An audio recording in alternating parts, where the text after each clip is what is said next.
Good morning, everyone. Thank you, Mandalee.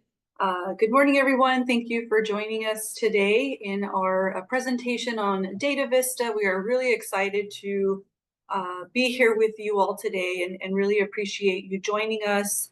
We're excited to bring these webinars back, annual releases, now that we are on schedule for the release of our CAEP data. Next slide, please. So to kick us off, today's presenter will include myself, Myra Diaz, Program Lead for Adult Education with the Chancellor's Office, and I'm joined by my colleagues from West Ed, Karen Beltramo, who's a Senior Project Manager, Megan McBride, Senior Program Manager for West Ed, Debbie Pizzuto, Senior Program Associate, and Adriel Garcia, Program Associate from West Ed. I also want to recognize our colleagues from the California Department of Education, Dr. Carolyn Zachary, Neil Kelly, and Diana Baptista, who are joining us in today's webinar as well. Next slide, please. In today's presentation, what we will be covering is giving you a brief introduction and background to DataVista, otherwise known as Launchboard. And so we'll cover, you may have been hearing a lot lately about our transition to DataVista, which has since replaced the Launchboard. Our latest 2025 release, conduct a walkthrough of the WIOA and CAEP data alignment, DataVista walkthrough, how to apply CAEP data in use case scenarios, and then lastly, open it up for Q&A. We'll be monitoring the chat throughout this webinar, but we'll certainly open it up at the end for any Q&A. Next slide, please. So what is DataVista? DataVista is the new platform that the California Community College Chancellor's Office has transitioned over to, that is designed to promote a greater understanding of student achievement and student outcomes, and to better support evidence-based decision-making. This was huge for us last year in 2024, and that was one of the reasons why we have not had these type of release webinars. We didn't have one in 2024. We had them historically in the past, and so we're excited to bring these back starting this year, 2025, and hopefully on a regular ongoing basis as the new data is released on an annual basis. And the first public release we had was in October of 2024. So that was a bit later than the timeline that we're usually set on. And so that's why we're here today in March, now that we have the next latest data set available on DataVista. Next slide, please. So to kick us off, I'll be providing you with a brief overview on DataVista and CAEP data, and it is important to understand how the CAEP data flows before we dive into the next couple of slides. And so to provide you with that overview, under AB 104, the California legislature required the California Community College Chancellor's Office and the California Department of Education to identify common measures for determining the effectiveness of members of each consortium in order to ensure that funding accelerates adults into employment, living wages, and full engagement in society. This CAEP data and accountability systems, which is represented in this slide here, was established leveraging existing data collection and reporting processes that are administered under the Chancellor's Office, CDE, and EDD to build this comprehensive annual data set on student enrollment and outcomes. This publicly displayed dashboard and data set is used for annual reporting to the legislature on CAEP per educational code requirements for this program. And the dashboard that we're using was long known as Launchboard, and is now, since 2024, it has transitioned over to DataVista. The data set that you have access to is also available to regional consortia for evaluation of their programs and data-driven program improvement. The data set includes our K-12 adult schools and community colleges, which is aggregated into this comprehensive data set into DataVista. And it serves as a platform for matching the K-12, adult school, community college, EDD wage file, and other data sets that we also use to report to the legislature and share with the field. So I'm going to request for the next slide and hand it over to our next colleague. Thank you, Myra, and welcome, everyone. I think our team is fairly excited to have this conversation today. For those of you that might not know me, I'm Adriel Garcia, Program Associate working on the DataVista team. And we hope that you get, our goal today is really give a full understanding of DataVista, the data that's in here, and a little bit of that transition from, launch board to DataVista. We've had our, what I like to say, road warriors, Megan and Debbie, going across various areas to kind of also share how to utilize our data.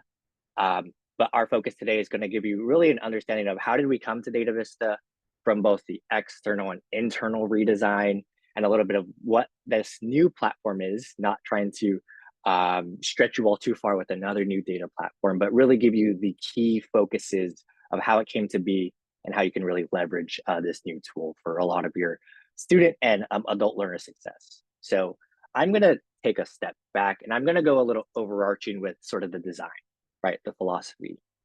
When we think about this platform, we want to think about two things, really. We want to think about the visual design, right? And how that looks. And then the under the hood of how this has now been modernized and really a key focus for a lot of the work that now we do. When we think about the visual user experience, the user interface, we wanted to hear from the field. Now we have individuals on our team, Karen Beltramo, who you'll be hearing from a little bit later, has been on this team for quite some time. You can ask her what the field thinks about what Launchboard was, and I'm sure she can give you a multitude of things of that work, of what they wanted to improve, of pain points, of highlights, right? But we also wanted to keep that in mind and not just keep that internal of like, we know what's going on. We know what we need to change, but also how do we make this a collaborative effort? So the redesign was really a key focus to involve users, right? Get the user perspective, understand what are the needs, how can we kind of provide some sort of what we call wireframes or like mock-ups, right?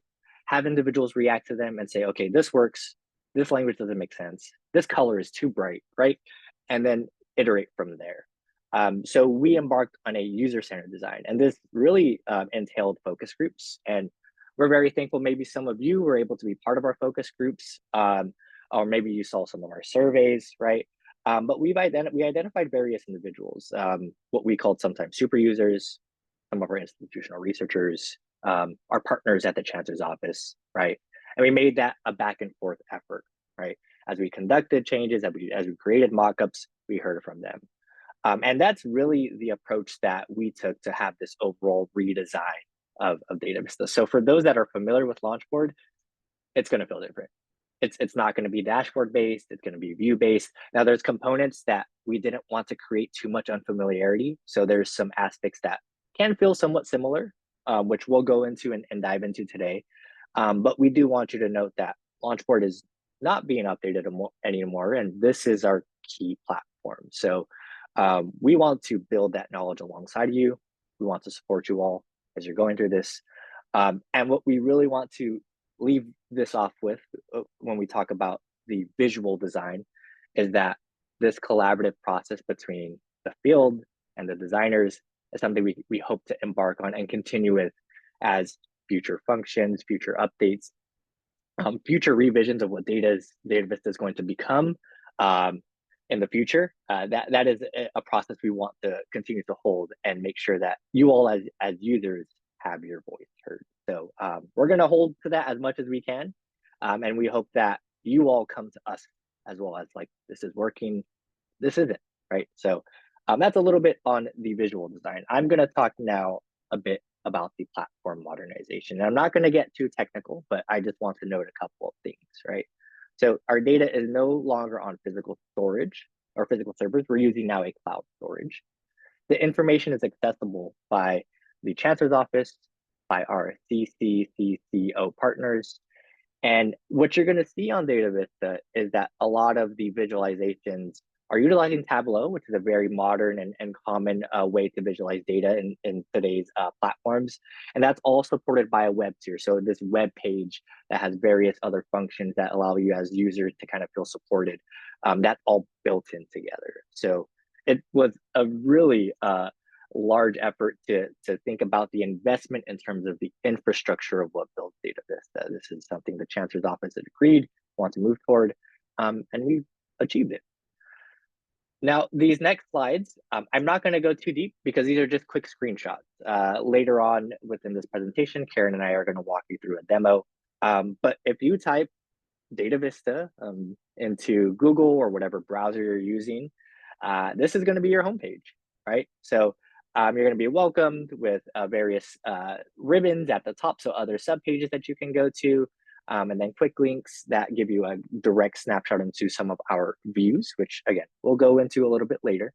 And that's going to be like how you're welcome to DataVista. We hope you enjoy. There's a little bit of like dynamic views that you can kind of see as we go into the demo that make the experience somewhat, hopefully somewhat enjoyable, right? But this is our homepage. Now, what I also want to move on to are the key ways that DataVista is structured. If we think back to Launchboard, we think about dashboards, right? We think about student success metrics. We think about California Education Adult Pipeline. Think about Strong Workforce Program, right? Now that exists in some way. I'm not going to say it's completely gone, but the overall experience of getting into your data has completely shifted. We are now looking at 3 views, and this is again on the homepage. We'll demo it a little bit later, but these 3 views are the exact way to view the same metrics, all with a little bit of an intentional design to cater to the certain type of user. So going from left to right, we start with reports and insights. That's going to be your overall snapshot for individuals like yourself that want to understand, okay, what's going on with a California Adult Education Scorecard. They're going to want to go here. Right, it's going to be an overview of the key metrics reported by legislature. You're going to be able to do some manipulation of your data to go into some demographics or subgroups of our students' programs. But that's going to be like your overall snapshot. Metric themes is going to feel the most like Launchboard. It's going to have a scrollable function. It's going to be organized by student journeys, and this includes a variety of journeys, including progress, success, employment, earnings, right? So just ways to go ahead and view those metrics in groupings. And our single metric is really our deep dive, right? It's how much do you want to manipulate your graphs? How much do you want to manipulate your data? How far do you want to dive into disaggregations and customizable options for our data? So that's where we get a lot of our very research heavy individuals or people that are very analytical that want to go into it. But we want to, if that's not, maybe your role, we also want to provide you all with just the knowledge of that. This is also a very useful view to just get some overall analysis. Continuing with a bit more screenshots. So as you go into these tiles, you're going to be prompted with additional areas to go ahead and select your student groups. I'm not going to spend too much time, but for this case, for all of you as an audience, note that our reports and insight, this is where our California Adult Education Program Scorecard is highlighted in that gold box. I'll talk a little bit more about the structure later when we're demoing. For the other 2 tiles, so we see single metric and metric themes, they're going to be organized a little bit differently. We're going to have that snapshot view, that cohort view, but we just want you all to point your attention for now. And unless you cross over into other programs, then please kind of note some of the subtext underneath those student groups below to kind of inform, okay, what students am I looking at? But for all of you right now, for the case of this webinar, we'll look at those CAEP adult learners a little bit later in our demo. So that's a bit about the redesign, right? About how we got here and a little bit of why DataVista is designed in the way that it is. I want to talk about now what from Launchboard is now in DataVista. And hopefully this alleviates some stress and that a lot of it was intentionally designed to be brought over.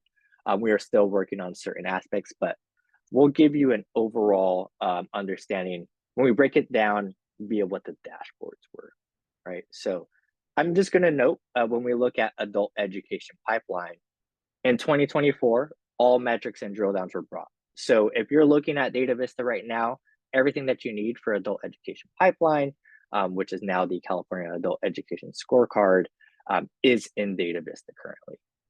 Now, there are some other dashboards that you all might be familiar with, maybe you utilize, that have some metrics that are being brought in, student success metrics, right? So there's additional metrics and drill downs for Vision 2030. They're brought in with our 2025 release that was a couple weeks ago, or last week.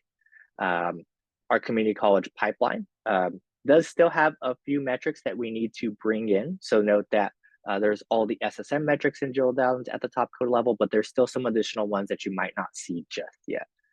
And then our K-12 Strong Workforce Program is not currently on DataVista, so we want to make that very clear. These are in conversations of bringing it into that platform, and there's a large effort going there. But we just want you all to note that that information currently does not exist in DataVista. I'm going to talk about, I've talked a little bit about the infrastructure when we talk about the technical side, right? How it's become a robust cloud-based platform, how it's built on Tableau, kind of supported by this web tier to give you that overall experience. When we talk about the makeup of the data, right, what you're seeing, visualizations, it is all the same from Launchboard. So there's additional sources that we don't have noted here that are all the same data sources that built up your Launchboard visualizations. But what I'm focusing here on this slide are the data sources that pertain to our CAEP learners. So Myra talked a little bit about earlier the COMIS and TOPS Pro Enterprise portion metric calculations. Those are going to be the backbones of a lot of the DataVista metrics that you see.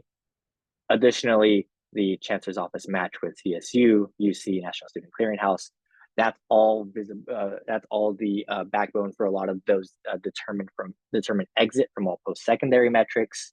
Similar with our EDD and UI data, that's going to be the building blocks of the employment and earnings metrics. And then our self-sufficiency standard for California, Center for Women's Welfare, University of Washington, that's going to be utilized for a lot of those living wage calculations. So all still very similar, very much similar, the same data sources that were in Launchboard now exist in DataVista. And I'm going to hit this one more time, just in case you missed it, that all these things are the same. What's the same, right? Data sources. The data sources are the same, right? The metrics, the methodologies, the metric definitions. We wanted to stay very consistent. We didn't want to make this a whole different reorientation to how you get your data, what's the building blocks of it, how it's calculated. Wanted to have that be ease of understanding. Now, what's different, talked about this a little bit, but for starters, we have more relevant data. So we have our 22-23 and 23-24 data that was just made available. You're not going to see that on Launchboard as it's no longer updated. So in order to view that data, come to DataVista. The visualization of the data, right? It will go into with a demo a little bit later, how it looks, how it's manipulated, how you access the data, and then obviously the beautiful features that our team has worked on in terms of customizing your data just for reporting or for your own analysis. That's also different. So with that, I'm now going to pass it over and we're going to talk a bit about what has occurred in our 2025 releases. So it's been brought this year and what's a little bit more to come as well. So I'm going to pass this over to Karen. Thanks, Adriel. Yeah, in the next few slides, we're going to talk about what's coming, what was in the latest release, which was just a couple weeks ago on March 13th, and then sort of what is coming in the next two releases.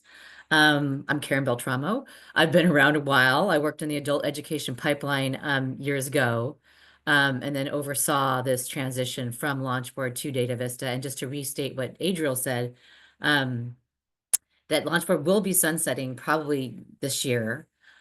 So everything's been brought over into a DataVista, except for those few metrics that are in community college pipeline, like Adriel pointed out. But so DataVista is your new source of information for all the dashboards that were in Launchboard. Next slide, please, Adriel. So yeah, the 2025 release is the first one. where we bring in a new year of data, the 23-24 academic year. And that doesn't mean that every metric gets 23-24 data displayed, right? We've got a lot of metrics that are lagged, especially for CAEP adult learners. Those employment and earnings metrics, we want to make sure students have exited for a year. So for those, for example, 22-23 data is now available, right? So all the metrics from last year have now been updated with a new year of data. And just so you kind of understand this process a little bit, there's this extracting, loading, transforming of all the data source files that happens for this. They're usually ready around, most of them are ready around mid-January or so. We got a few a little bit later this year. The TOPS Pro Enterprise data is always available a little bit earlier. And then we do all the calculations for all the metrics to add in that additional year of data to recalculate other years of data. And then we try to, as best as possible, to test on many, many levels. There's validity testing, quality assurance testing, to try and ensure that when we release, you're looking at, metric results that match our definition of the metrics and the intent of the metrics. And next little click there, Adriel. And then for a new release, we always have, new data and some new features. So we did add in some new metrics for the Vision 2030 reports. The Vision 2030 is our current overarching framework for California community colleges with a big focus on equity. And there's a report in that reports and insights on Vision 2030. They've got actually defined goals and benchmarks statewide for a lot of the metrics. And we had to add in a few metrics for that report. We did add a new functionality to Top 5. That's something that you had in the adult education pipeline that was to view Top 5 by a percent or count. And then we did do some additional UI UX updates, and I'm going to go through really quickly those, and then we're going to demo them in just a little bit. So next slide, please. Yeah, so this toggle for Top 5 will be available for most metrics. And it's available for all student groups. So on the left hand there in that little red box, you see you can view the Top 5 by percent or count. This is just a screenshot, but we'll show you how that works again in the demo to make sure that's clear. And that is only if you recall the slide that Adriel had, the 3 views for accessing similar metrics. This would be in the single metric view. This is available. We'll show you that in just a sec. And next slide, please. We did do some updates to the CAEP scorecard and other reports. This is based on feedback from some folks that we used to not have the metrics in the report when they weren't available. So in that top red box where it says academic year, 22-23 selected, and you can see we've got a couple metrics here I've outlined in red where the data is lagged. It's not available for that selection. There's only 2. We got to go back another year. And so it's just trying to be really clear what metrics are in the report, right? So these are the metrics that are in our CAEP scorecard that seem to be that are reported to the legislature. And, now we need, if you want to see the earned post-secondary credential, the employed 4 quarters after exit, that's noted in the left-hand navigation. You'd have to go back in additional to see that. And Adriel's going to do a nice walkthrough of this report to make sure you understand. There's a lot of places to click, understand that what we're showing here with that year-to-year progress and the legend, and kind of orientate you the way to sort of think about this scorecard. It's a little bit different than what the scorecard was in Launchboard. And next slide, please. Yeah, so with every year of data, there can be changes for years in common between the newest release and the prior release. If there are any significant changes, we understand the challenges that this may bring, but want to just remind you about some of these data caveats and some of the reasons. We are committed to being really transparent about any changes or updates by creating documentation to help support anything why the changes were made. If someone wants to put that link in chat, I'll be talking about it, but there is a link to the changes and definitions document. So let me just go through the same reasons why this happened in Launchboard. Same thing for DataVista, right? So some colleges resubmit data. In MIS, colleges can change student data that could flow back in time. And so we update that could be an impact on years in common, right, between the 2024 build and the 2025 build. And then the idea that sometimes we get some updated source files. It's kind of similar as resubmitted data. But we've seen some changes like in the EDDUI wage file. And there's also, we've understood, this is a little bit more of a recent thing. There's been some improvements in MIS, like student matching with external data source files. Like for instance, the EDD, unemployment insurance file we use for wages. So there's just sometimes these changes in the source files that they're kind of hard to detect. But if we see changes, sometimes we can trace it back to those source files. The easiest thing for us to see as the QA team and the testing team, a part of all that team, is this updates to coding. So the metric development team, if they discover an issue with the code, so it's a SQL code, and it needs to be fixed to better align with the definition and intent of the metric. And sometimes it's just a human error. Sometimes there's a bad join. There's a myriad of things like this. The code is fairly complex. We want to fix that, right? We want to keep that wrong. And so that's another reason why you're going to see some changes to prior year data. And again, we produce this changes in document. On the computer, thank you. Sorry. We produce this changes document and we do it by student group. We've got one for CAEP adult learners that I believe Debbie just put in chat. Thank you very much. And next slide, please, Adriel.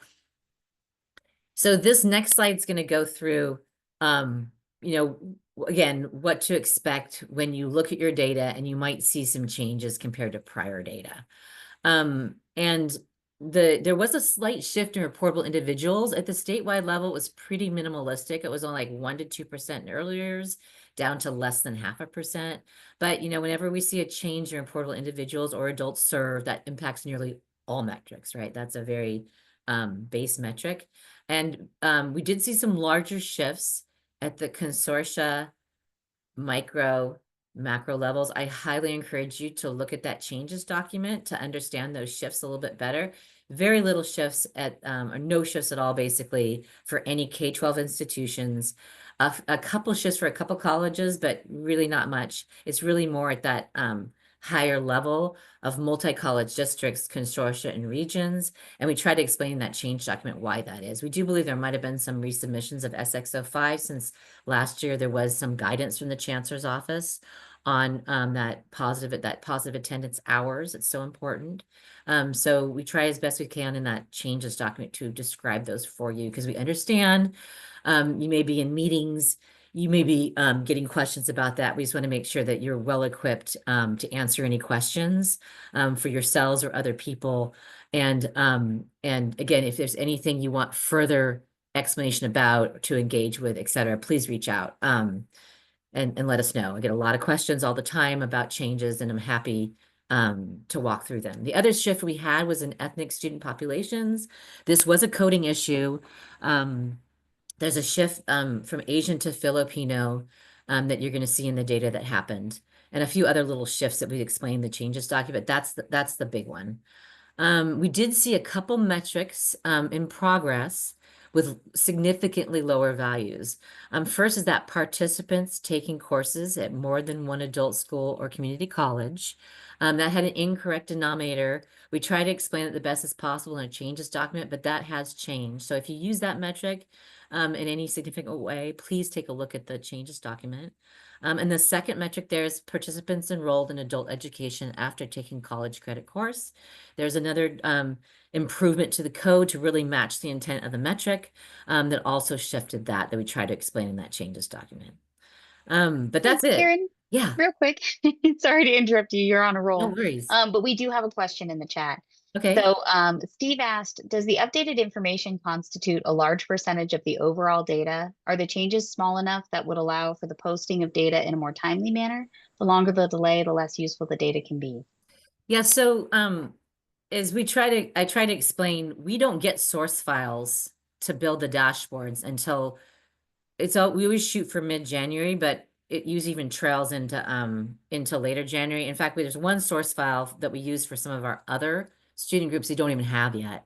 So there's not much we can do on our end in terms of DataVista ingestion of the source files, right? This was the quickest turnaround I think we've ever had in Launchboard to get out data by March 13th with updated data. We understand how frustrating this is. What happens is the colleges Yeah, we're trying. Thanks, Steve. Yeah, so what happens is, just to give you an understanding, the California Community College is the largest post-secondary system, right, in the US, possibly the world, except China. It's huge, right? Almost 2 million students served. So probably don't need to tell you this, but between the end of like the end of June, right? So when our academic year ends on the college side, right?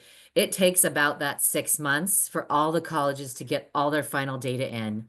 And there's always some final submissions too. So these are all the term file, all the annual files, right? There's a lot of submissions that happen on the COMA side, the Chancellor's Office MIS side, right? So it is something just to be aware of. And sometimes they're like waiting for a couple colleges, submit some student financial aid, right? That we wouldn't want to exclude them in the build, right? So we work really hard to get out for everybody, but it's a lot of data to bring in. So I hope that gives you a little bit of an idea of like why we can't, on July 30th have data ready for you. We really wish we could, but that's just not the reality of our situation. Well, thanks for answering, Karen. Neil Kelly also has a question. Is now a good time to ask about the 16 to 18 age category? Yeah, why don't we, I saw that right before I jumped on. Why don't we try to answer that? I'll try to answer it live, but I'm not quite sure how to answer it in the moment. So let me take some time to look into it. If I can, I'll answer it in chat. If not, maybe when Adriel's demoing, I can kind of look into it. Okay. And I'll be saving the question. So if you all ask a question and we don't have enough time to get to it, or it really needs to go to Karen for a deeper dive, I'll be sending her the chat with all the questions as well. Yeah, and we do have a CAEP FAQ that I didn't link here. I'm still sort of updating it with this newest ingestion, and I'm really apologize. I'm not quite there yet. I was super close, but we will be adding any other questions you might have. They get asked a lot to that FAQ. It's in our resource section. So as we do webinars, as we get additional questions through email, all that, we add those in there to try to keep that, making sure people have the information they need. And then just to finish really quickly, we always have impact to our employment and earnings metrics. There is something pretty big this year, though. We had some impact to our EDD UI wage file. It had changed. We were not able to get it resolved by the time we released in March 13th. We would have released later. And we're still re-ingesting those files. We're going to be testing that all again. But we're trying to understand what the changes were. We've gotten some updated files. This is a little bit of a slow process, but this is important. That's why it's in yellow. When we re-ingest that data, it would impact your median annual earnings, your median change in earnings, and attain the living wage. And we will be, I don't think we're going to get that in for our next release, which I'll show you in just a second, the timing of that. But just make sure you remember this, that there will be an update to those source files that could impact those metrics. It's hard for us to know right now how. We think it'll be more in earlier years, not the later years, because more with earlier EDD UI wage files. But please be on the lookout for that. We'll make sure it's announced through all the listservs, so that's really clear. And then we always do a cost of living adjustment update. So since we display earnings and changes in earnings on a time frame, the median annual earnings earned in 2017 needs to be equated to, to see the same, to have it be equated to other years on a time frame, right? So we adjust based on the updated Department of Finance of California index. So you always see a bit of an increase in median annual earnings, right? So we're looking at apples to apples, right? So that always happens. That's a common thing we do, that when we bring in a whole new year of data. Really importantly, the living wage metric has been updated to switch from 2021 to 2024 living wages. We tend to only adjust to living wages every 3 years, and that's what the student-centered funding formula does at the Chancellor's Office.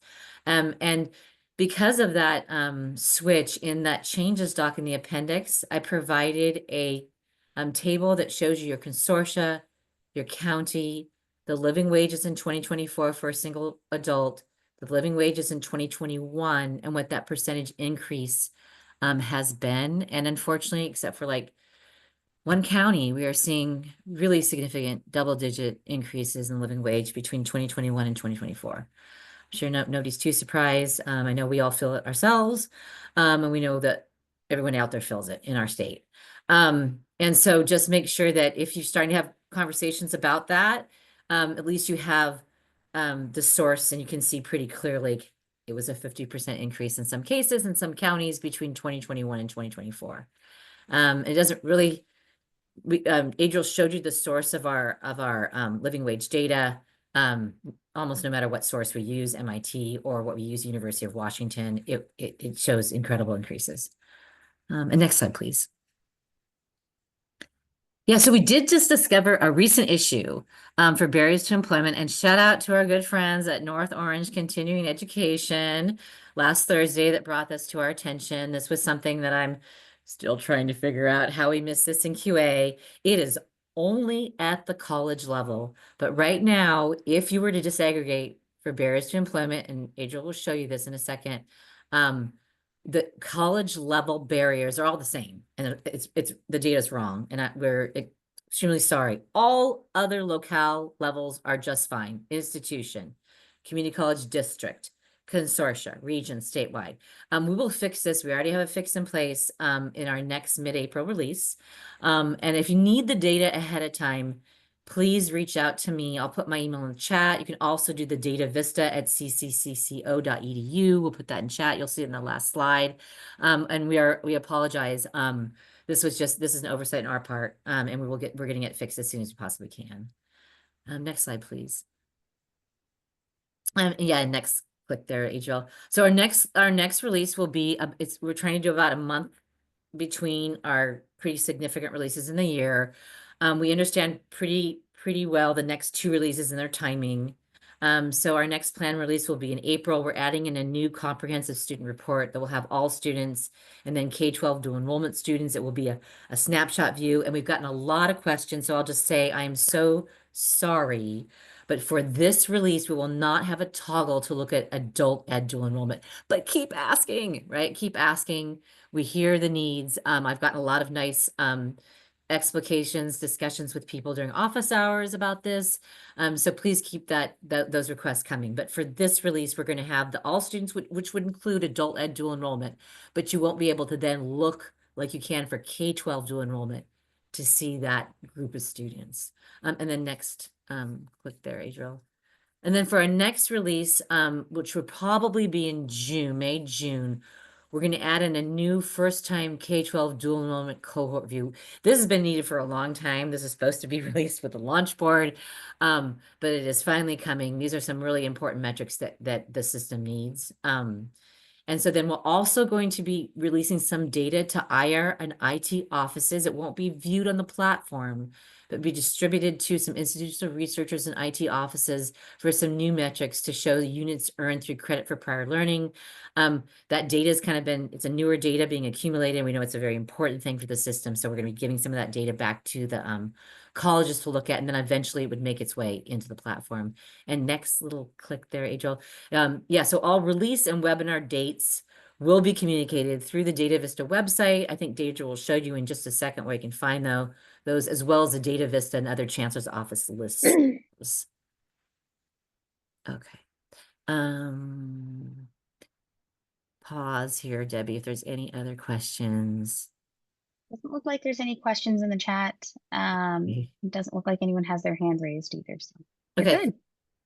So really quickly, just it sounded from our Road Warriors, Debbie and Megan, that there sometimes there's some questions about WIOA and CAEP, and so I just kind of wanted to quickly give you a very sort of simplistic way to understand like accountability that's the overarching with our CAEP adult learners students.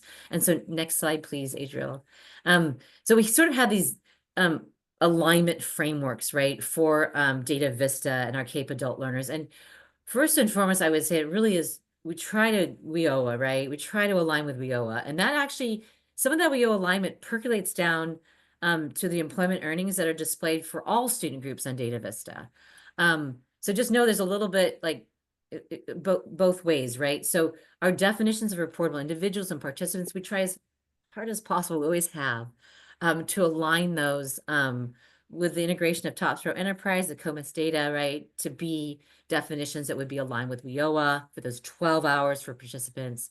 And And then barriers to employment, those categories we try as best as possible with the data elements we have in MIS for the Chancellor's Office, as well as the Top Pros Enterprise Export that's delivered to us to show you those barriers to employment for reportable individuals.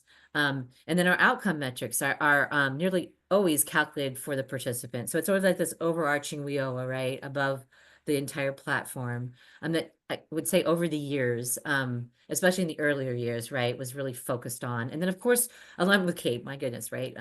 These are CAEP adult learners. We have the 6A program areas, which we have some other ways of breaking down some of the metrics that are part of the California Adult Education Program. And then we also have this idea, we want to align some of the key metrics across our student groups, right? Because some people live just in non-credit and adult ed, other people sort of straddle, right? So there's one metric in particular, the non-credit workforce milestone. That's a metric that was actually part of student success metrics, kind of an equivalent to like earn 9+ CTE units, which is a credit metric for progress. And then we created this non-credit workforce milestone metric that's 48 hours or a CT non-credit course. And so that made its way back into adult ed. So our completion metrics are sort of aligned in places. So there's these three sort of overarching ways we try to keep alignment, right? It gets a little complex. That's why for us, CAEP scorecard is always something that is our, student group that is a little bit more special in terms of we've got WIOA, we've got CAEP, and then we've got sort of alignment as well with the other metrics in our platform. Is there any question to answer? If not, I'll go. Great, then Adriel, I think we're ready to go with a live demo. Yes. Well, I'll turn it over to you. Awesome. Thank you, Karen. Also a lot of just very valuable information as I'm switching over.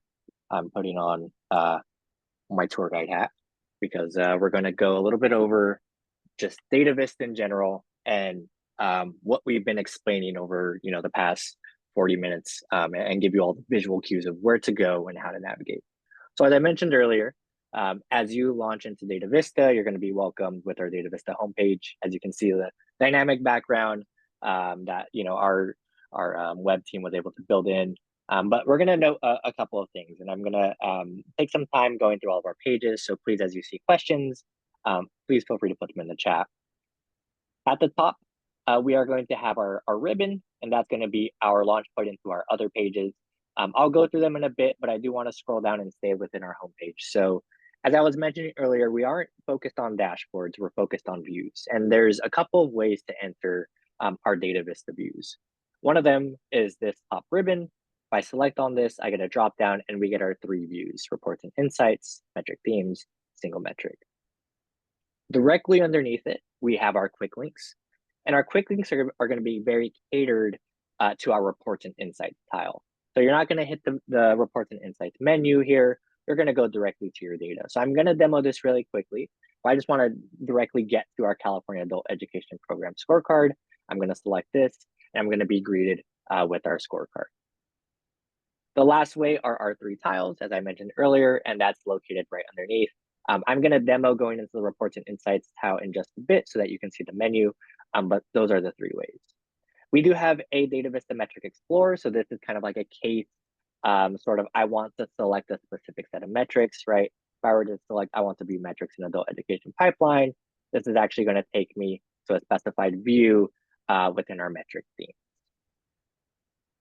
Returning once more at the final bottom portion of our homepage, we have some updates. So everything that you need to know in terms of what's going on with resources we updated that we feel would be beneficial. We have a Launchboard to DataVista infographic that kind of gives you the overall understanding of the structure, what went where, what now exists in DataVista. And then our DataVista releases announcements will be here. Lastly, you can sign up for a listserv at the bottom of our page. Really quickly, some of the additional pages. I believe Debbie mentioned this. Myra had mentioned this in the chat. Here is our resource library. You can go ahead and toggle between some of the resource or report types. So if I want to look at everything pertaining to California Adult Education Program, I'll toggle this and I'll get some updated information. We see some of those changes explained, alignment of key success metrics across initiatives, right? Metric definition dictionary. That's all going to exist within our resource library. News and events. announcements, what's coming up for DataVista, registration, that all can be found here. Our About page is going to give you some context about our partners and some knowledge building resources. So general information on DataVista, an FAQ, summary suppression, and then that infographic. Lastly, Karen mentioned that there's a few ways to go ahead and get in contact with us. This is one of the ways as well. If you want to contact, leave a message, put a request type, you're more than welcome to go ahead and put your inquiries right here. And then we do have a tour. For what I'm sort of doing right now is also replicated in a video in case you forget. So you can also click that to watch that. Now to get into our data. So I'm going to utilize the tile.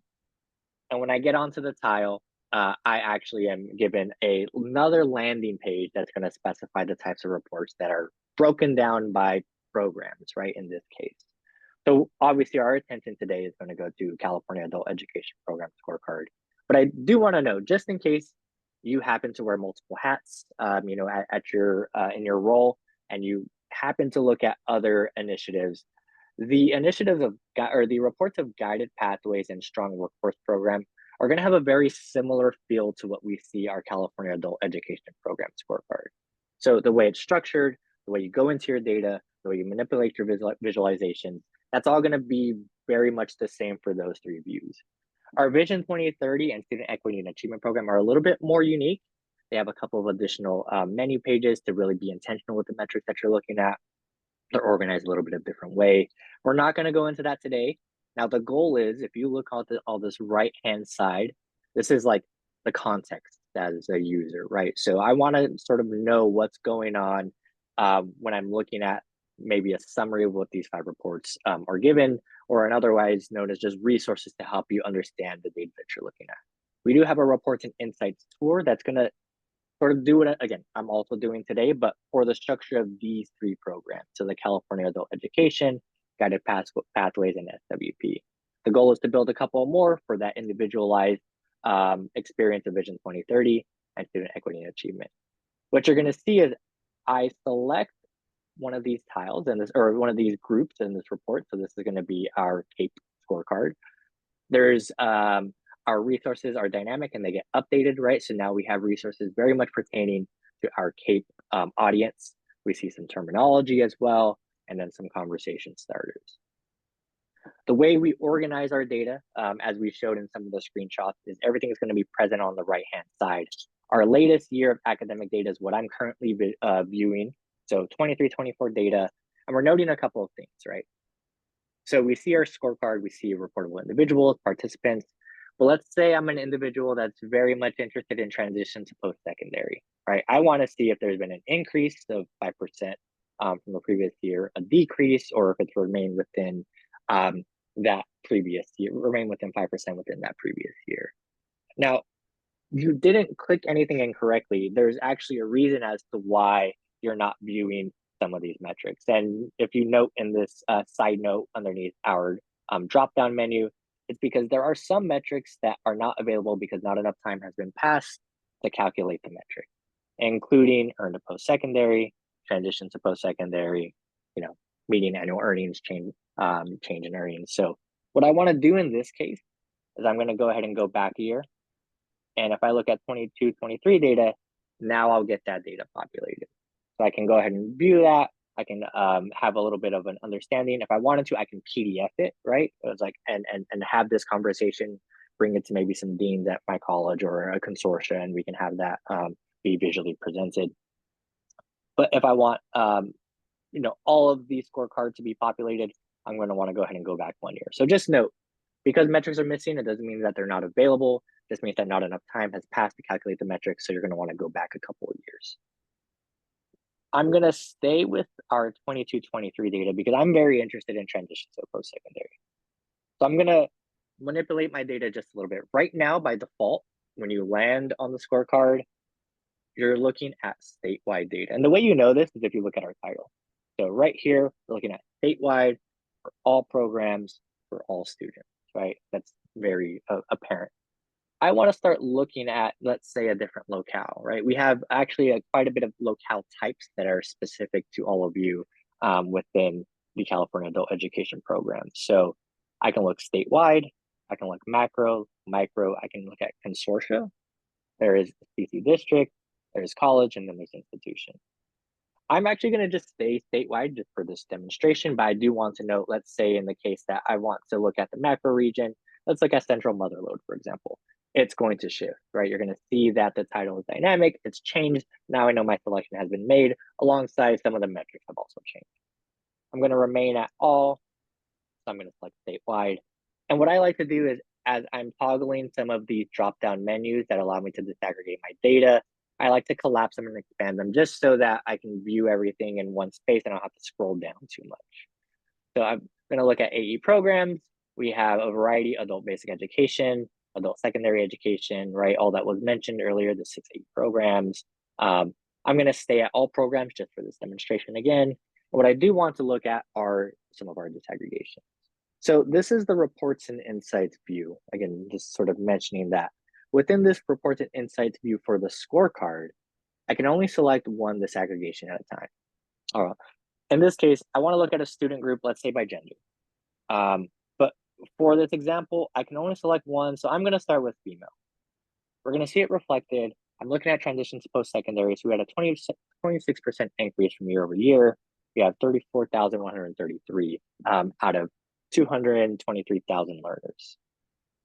Now, if I wanted to maybe do a little bit of comparison on what it looks like across additional subgroups when we're looking at our gender, what you can go ahead and do in this case is you don't have to open up another tab and then have this side by side, right? You can actually double click into this metric itself, and you're going to be brought to a time trend view.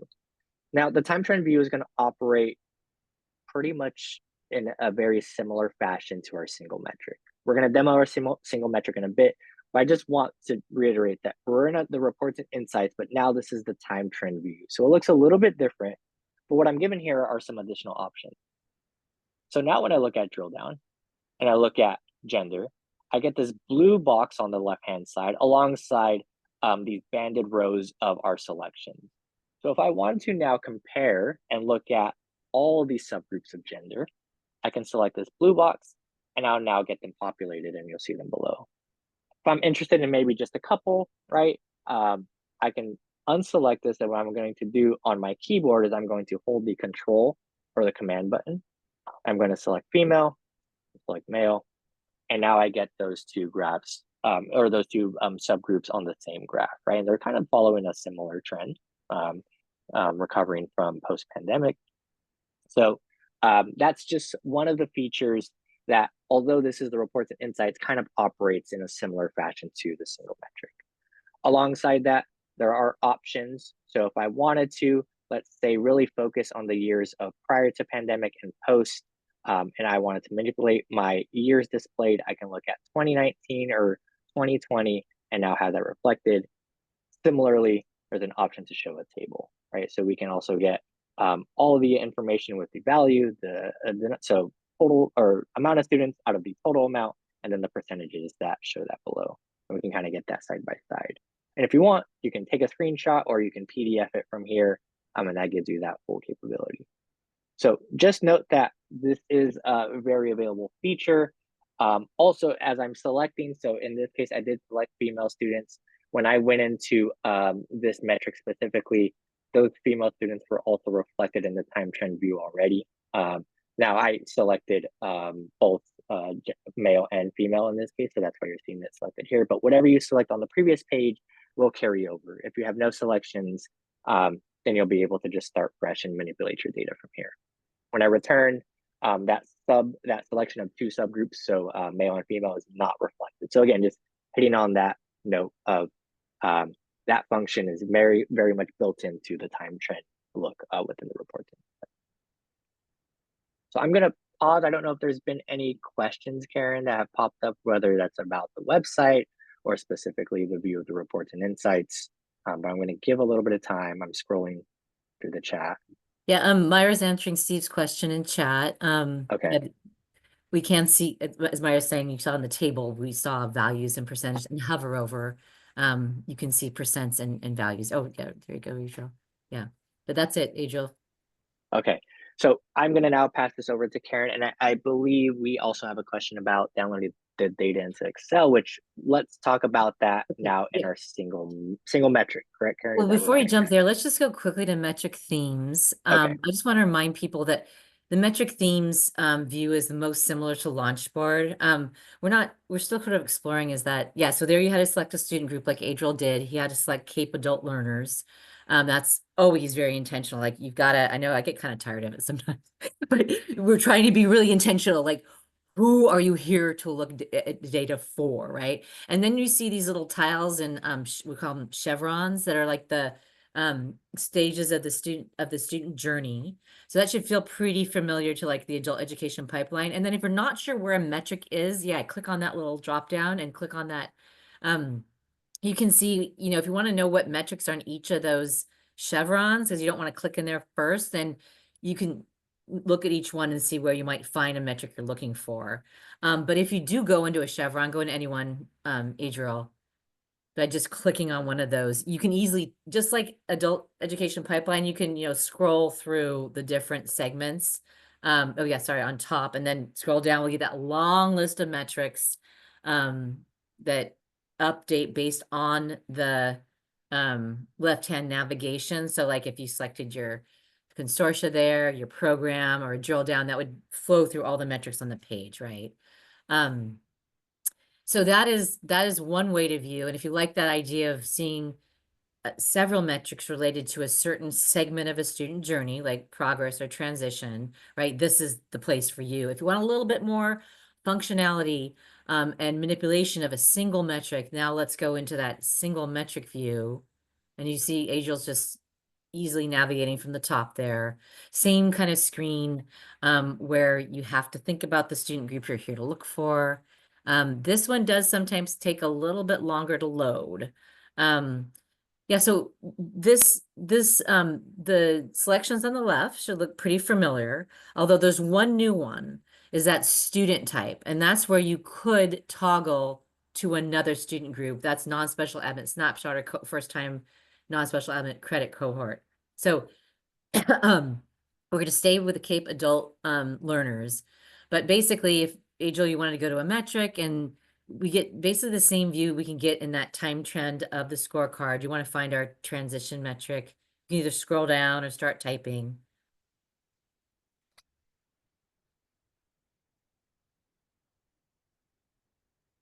And as you see, that's very similar to the display that we were seeing before when we clicked on one of those little icons on the report. And here was where you have the same manipulations of looking at it by in a program area, yeah, or a drill down. So again, the same functionality that Adriel just demoed, where you can select the left to see all genders, or you can select one, I call them student populations or subgroups to view that's all, or view a couple at a time, right, with just the control click. And maybe we want to just Adriel, do you want to go back to, I think we're going to show really quickly I would like to show the barriers to employment, because I think sometimes they're a little bit buried. So if you go back to, yeah, 200.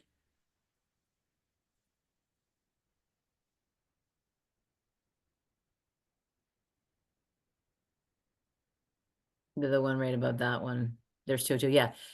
So we only have the barriers to employment. And if you click on the drill down and then you scroll down, I know there's a lot of, this is just how Tableau's there's some pros and cons to Tableau, but you'll scroll down, you'll see we've got them batched the same way we did in the adult education pipeline. There's some that are if ever flagged, and there's some that are in the selected year. So do you want to select the batch that's if ever flagged? And we'll see then on the graph, right? This is how you can access your reportable individual data. And if you can you scroll up just a little bit, Adriel, to see that top ribbon. If you want, like if this gets a little cluttered again, you can do the same thing, right? Where you do the control click to declutter. It's okay, we don't have to do it right now. So if you just wanted to see like, you know, ex-offender and foster youth or something, it's really easy to just manipulate your display. And we heard that so loud and clear in our focus groups. People thought Launchboard was a little bit too static, and people weren't able to manipulate the way they wanted to their data. So we've given you more options for that.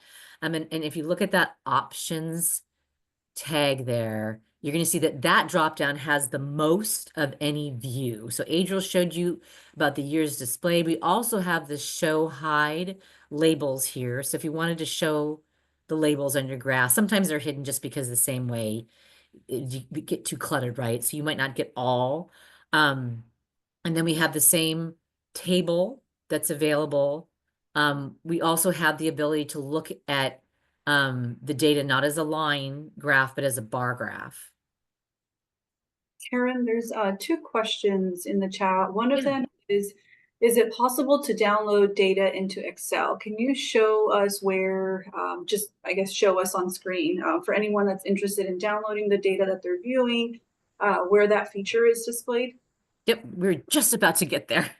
We were just going there. I was just going to mention how once you've got, if you want to unclick the options, Adriel, I mean, once you've got what you like on the screen with those options, you can PDF it, right? The button up there at the top. And that is getting a little used to. There's a menu up here, right? And then there's a menu to the left to make your selection. So here we go back. And if you see that download to CSV. So let me just walk you through this a little bit. So for your student group selection, so on the left, all adult education learners or all CAEP adult learners, for your locale selection, for your program selection, for your year selection, right? Up at the top, you can easily go select another academic year or school year. You're going to get all the metrics and all the DISEGs. And Adriel, can you just click that CSV option to show what the next, there's one little extra step I just want to point out. So it defaults to Excel. If you download it to Excel, it would look a lot like this. If you want it more in sort of a database with the repeated rows, please click CSV. That way you get it in a nice, all those labels will be repeated. So every row is almost easy to import into Python or whatever you're going to use it for, or just filter to create a visualization. But I recommend that it's much easier to work with a CSV than the Excel file. But if you're more comfortable with Excel, that's absolutely fine. You'll see what happens when you export. It'll look more like this. You'll have to like look up to see what is it on that row, right? And then you can put all your filters on. You could it's just a really nice way then to just easily show, like, for the same student group, a bunch of different metrics or whatever you're trying to do. Yeah. We also have another question in the chat from Neil. For students enrolled from non-credit or K-12 adult into credit degree applicable, do we track their progress, like units completed or persistence rates? There is, if we go to, you want to go to, if you have time, why don't we go quickly? It would be more like in the metric themes view. It might be a good place to like think about the metrics we have in terms of, so go ahead to CAEP adult learners. Let's go to progress. It's gonna be a lot of scrolling, right? But I believe we've got persistence metrics here. Let's just go kind of slowly. We got non-credit workforce milestone, occupational skills gain, immigration integration milestone. Keep going. Sorry. Subsequently took a translated English course, math course. Here's our persistence year to year, right? But that's for locale program drill down, right? That you can look at that metric in terms. I think what you're asking is for you're trying to, I think, cross metrics, which we don't have that functionality. That's like a explosion of the data, right? So if you made your selections in that locale menu to view, right, we have a number of metrics for persistence. I'm sorry, Debbie, what else were we asking about? Was Neil asking about? Units completed, persistence rates. Mm-hmm. So to get the complete list of metrics on the right in the toolkit, we've got that resource, metrics for CAEP adult learners, and then it tells you when the metric was added to the dashboard. Since we had some metrics added later, but that's just a nice quick resource to know what's available, to kind of look through and see like what the denominator is. I think I put, oh, I don't have the denominator, but what the metric name is, the sub-metric. It gives you the metric ID. So we have that available for every student group, as well as the metric definition dictionary that's also over there. That's that really comprehensive document. And we are bringing back sometime this year that technical definition link to take you straight to the definition. Will be actually housed in a web-based database. We think it's going to improve your experience in terms of understanding metrics. But yeah, feel free, Neil, to email me too if there's additional questions you want answered that I could look into. Okay, great. But the same metrics we had in AEP, right? We haven't added any new ones or taken away any. The only functionality we don't have available if anybody misses it is the first time versus returning that was a drill down. But we didn't hear there's a lot of need for that data. But okay, one quick thing, and then I want to make sure Megan has time to do her use case walkthrough. But thank you for the questions. Let's go back to single metric and let's just quickly look at the top 5. And Adriel, maybe we can come back to the comparison view at the end if we have time, but I think we need to let Megan perhaps do her walkthrough. Yeah, so top 5, do you see it's up here on the right? I'm sorry, on the top. And Adriel just clicked on there and you can see there we see by percent or count. Why don't we go to our transition metric or any other metric? This is a count metric, right? A portable individual. So if you select a percent, it's not going to show you anything different. There's no percentage or denominator for reportable individuals. Why don't you do, yeah, any of those, 500, 602, perfect, yep. And then we have to go, I love when this happens. So you're not seeing data, don't freak out. We're trying to tell you it's like pick an earlier academic year, or sometimes you got to make a locale selection if you've been messing around a bit. So just please take a deep breath and just try to read the note. I know there's a lot there, but we just had to go back a year because these metrics are delayed because we let students have the subsequent year to be able to transition, right? So we have to wait a year. So you can see counts here. So top in the state, LAUSD, it's our largest, school district, right? But then if we switch to percent in that toggle, then you see, how there's gonna be different colleges or institutions displayed that are now displayed by percent. If you hover over like Adriel's doing, it's kind of important to note that like this is a big number of students, right? So that's a pretty impressive thing. If you go to the next one, Adriel, and hover over, you can see that's only 11 out of 22, right? So that just pay attention to the sizes, right?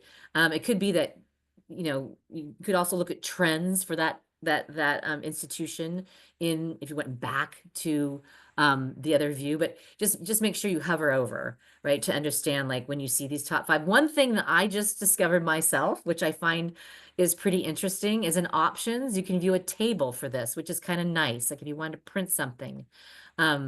I knew it was there, but I hadn't really played with it until a couple months ago, and saw that this is just a nice way that Izzy, our Tableau developers, been trying to add into the visualization to show you, how you can enhance a bar graph with the information that's the hover over, but also include it in the table. And I just want to really quickly want to make sure that you understand you can also view top 5 if you go over to locale. You can view top 5 and click on that. Yeah, perfect.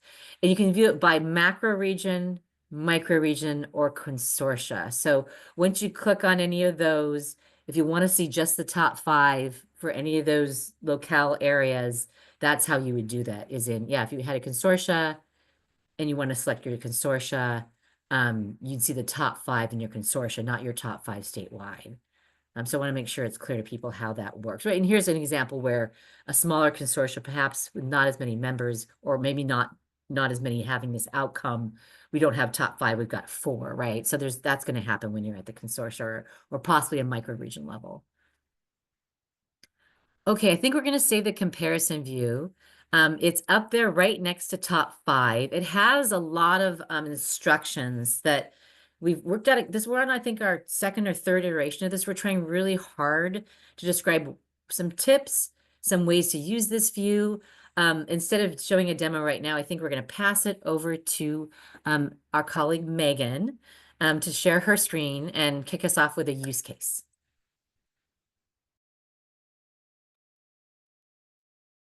Thank you. Debbie, did you want to do any questions before I go, or? We did have one question come in. For this transition information, transitioning to post-secondary includes adult ed CTE courses that are deemed post-secondary. Is that correct? Right. Yeah, for the full definition here, I'll put the link in chat. We have in the toolkit under terminology. Yeah, Megan, you want to share your screen really quickly if you're wherever you're going to go to? It'll have a toolkit. Perfect. Yeah. So in terminology, especially from the CAEP report, I'll put the link in chat, but you're gonna have a link straight to that metric. I know it takes some time, but let me put that in chat, and then you can like look at that definition to see what we're capturing for transition. That's the best way to do it. And if you don't like the data elements in pseudocode, just read the bold, right? It's kind of a plain language walkthrough. Yeah. Okay. I'll put that in right now.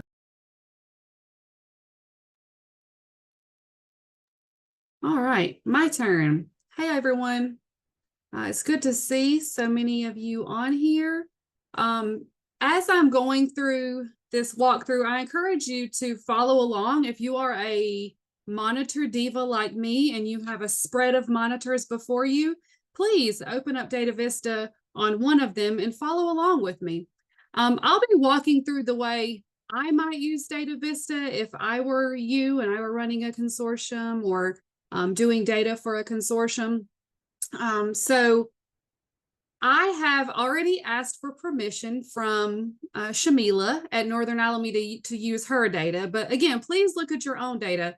And as I have traveled around California, I've noticed that folks learn a lot better if they're doing it alongside with me. It reminds me of teaching my 15-year-old to drive. As much as I would love to just tell him how to drive, I have to actually let him do it while I'm in the passenger seat. So please follow along. So I'm going to start at the home page, and just in case my computer doesn't want to cooperate, I do have the screens pulled up that I'm going to use, so I might jump over to those. But when I'm looking at a consortium and wanting to see what's kind of going on there, I'll start with the CAEP scorecard. And as Adrian showed, there's any number of ways to get to the CAEP scorecard. I'm going to do this way. So drop down on the quick link and choose the scorecard.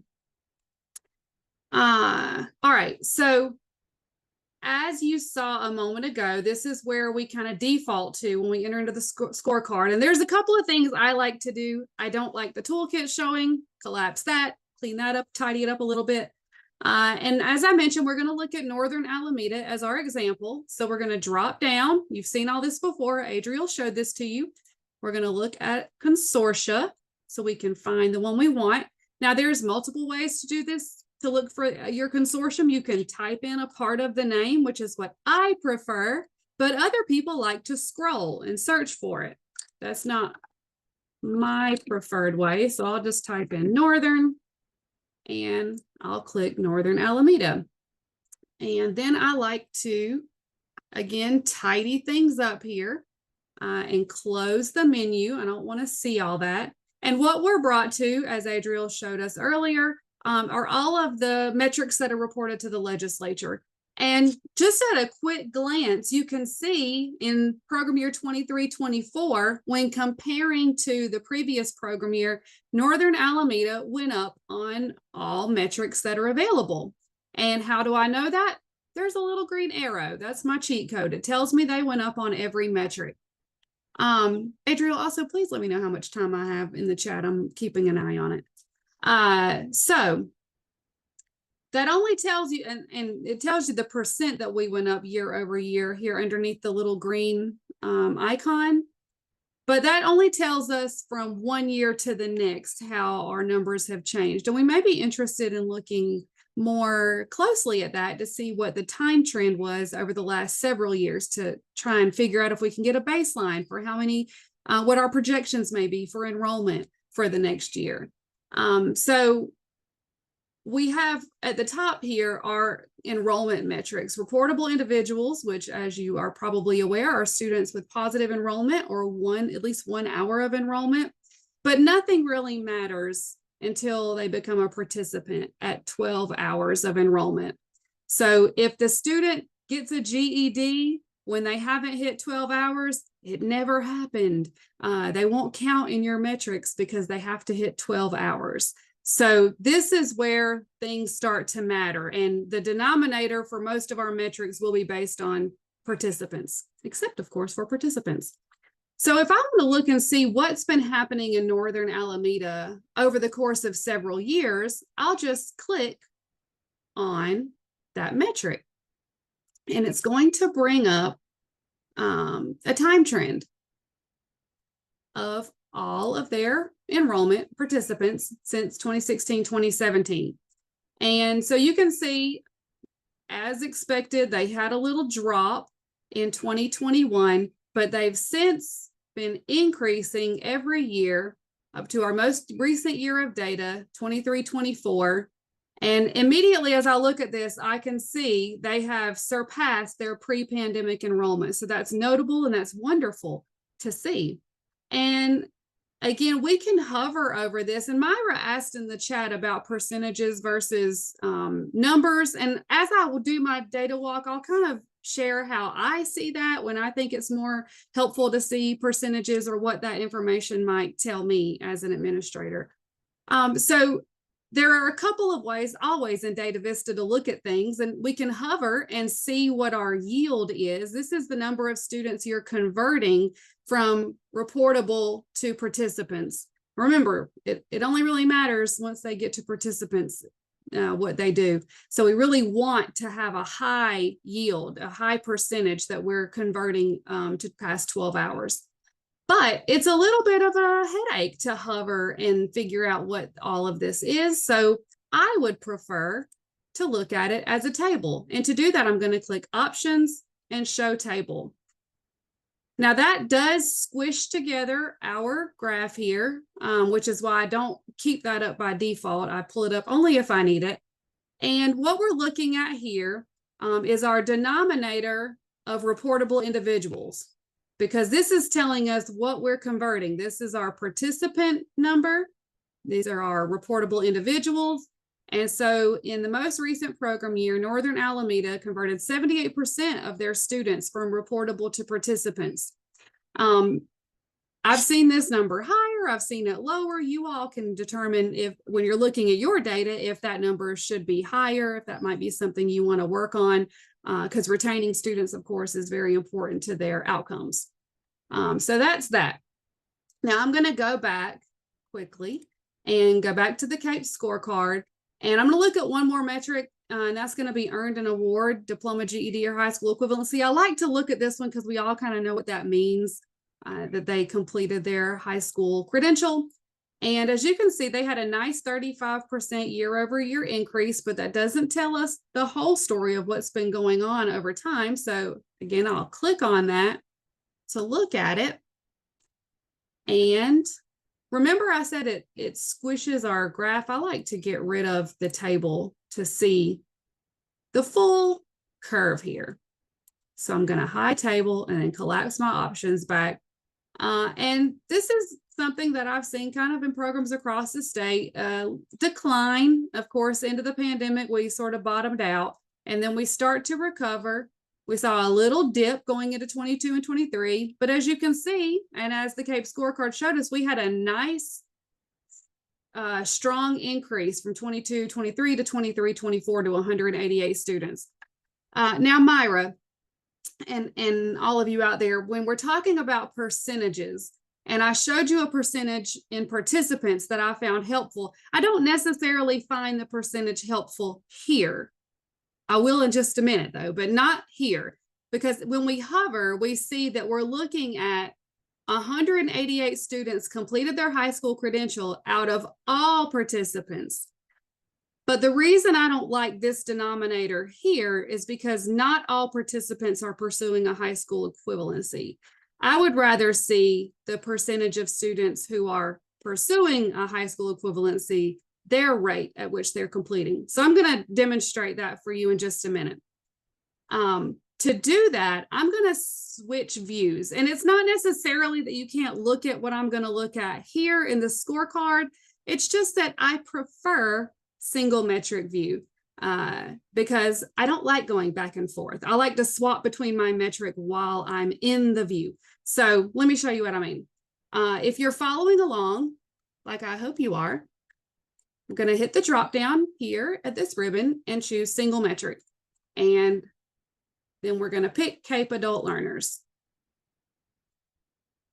As the name indicates, we're going to be looking at a single metric at a time.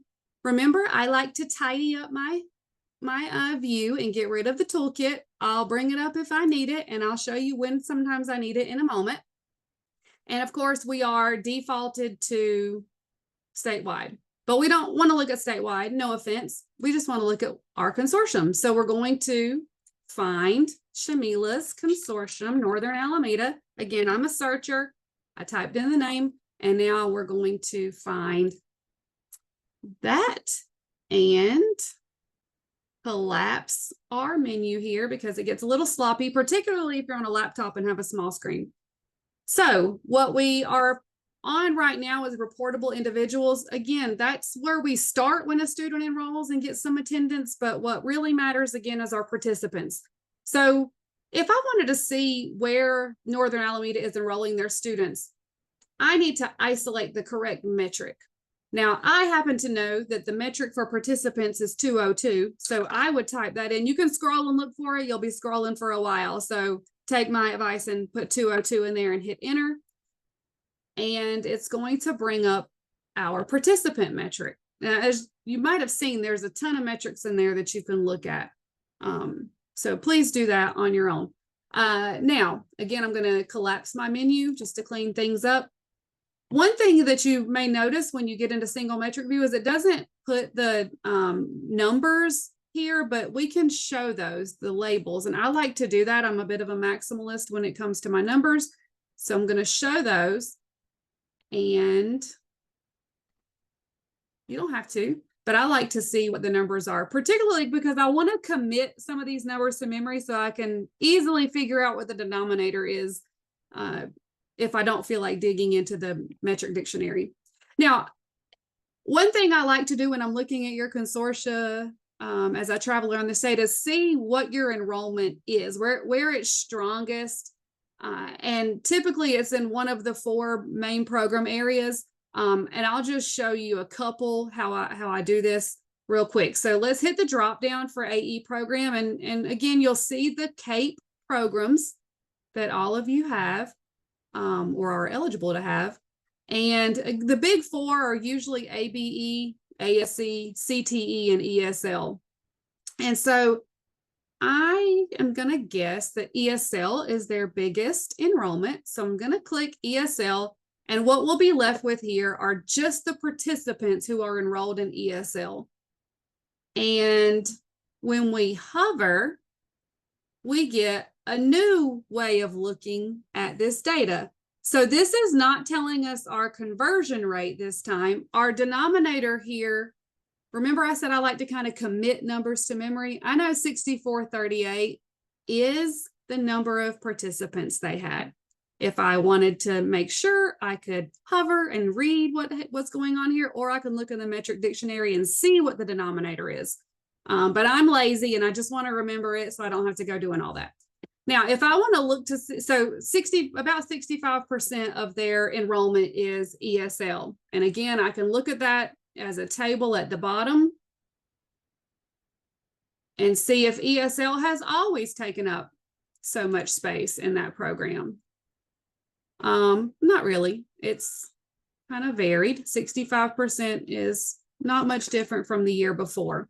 Now, just for the purpose of comparison, I'll look at ABE and compare ESL enrollment to AB, and then I'll jump into another metric. So when we look at ABE, we can see that the trend in their enrollment. But what I really came here for was to see what percentage of enrollment they're taking up. I left the table here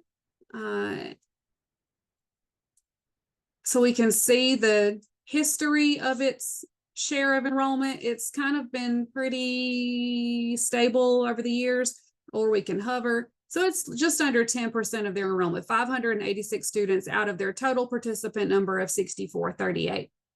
Yeah, Megan, we only got 5 minutes left. Sorry to interrupt. And there's a couple announcements I want to make if you just want to wrap it up in a minute or two. Yeah. Okay. Thank you. All right. Sure. Thank you for letting me know. I didn't see what Adriel said on my time. Oh, cool. So I can stop there, actually. If you're interested in walking through this together, I've done it all over the state in our regional trainings. Those are done now, but please feel free to reach out to me or Debbie, and we'll schedule some time to walk through your data the way that I kind of just looked at Northern Alameda. And so Megan, I'll stop there. We would love to record you sometime and put a video. Adrian and I are really into getting these done, quick little videos, and you just did such a beautiful job. I was half listening as I Oh, was thanks. answering questions, but thank you so much. If you want to stop Okay. sharing, and then Adriel, Yes. you're gonna pick up where we left off and we'll wrap it up. All right. Thank you. Thanks, y'all. Exactly. So I've seen that we've put quite a bit of questions into the chat and have had, I hope, most of them answered, but just one more additional portion at this point. Are there any other questions that maybe we as presenters can maybe help and assist you all with right now? I don't see any new questions, Adriel, but if anyone wants to add any, go for it now or forever hold your pieces. And I can also just close out the next slide and then we'll hold off on the final one just a bit. So just as an update for what's coming with DataVista, so we are in the midst of providing a couple more presentations. Later this week, we'll actually have a focus on the Strong Workforce Program. So if any of you happen to overlap and have some involvement with that Strong Workforce Program, you can feel free to register here, which I'm going to put a link into the chat for all of you. And this is, again, going to be our DataVista news and events page that you can also find by just searching. Oops, sorry, did not mean to put that like that, but I will put that. And then we also have the RP conference. Thank you, Karen. We'll have the RP conference next week, which we will be at. Following that, we'll have the CCC AOE conference in Sacramento, which will be providing a couple of presentations as well. So we hope to see you all there in case you all are going to be at any of those events or any of our upcoming webinars. Thank you, everyone. Again, if there's no questions at this time, there is a little QR code for a feedback that we all ask you all to go ahead and fill out. So thank you, everyone, for your time today, and we'll stick around to see if there's, again, any questions. Okay. And I will just move to officially start to close this out, and everyone take this opportunity to grab that QR code to give them direct feedback. We also have added into the chat our evaluation, which allows us to review and help ensure that we continue to provide professional development that you all need. We also dropped in the link, as well as the Adriel, some upcoming PD opportunities. So you get all of the professional development you need across all of the various buckets that you are looking for. We really do appreciate the WestEd team coming here, providing this DataVista walkthrough. As I previously mentioned before everyone got here, a little over my head, but I really do appreciate it as we dove in. I always like understanding and learning how we can review the data and help us do better and do more. So I am going to go ahead and move to exit us, as I don't see any questions coming into the chat. Thank you all, WestEd team, Myra, CDE. I think I saw Dr. Zachary, as well as Neil and Diana Batista. We appreciate everyone being here and supporting this webinar. We'll see you guys all next time.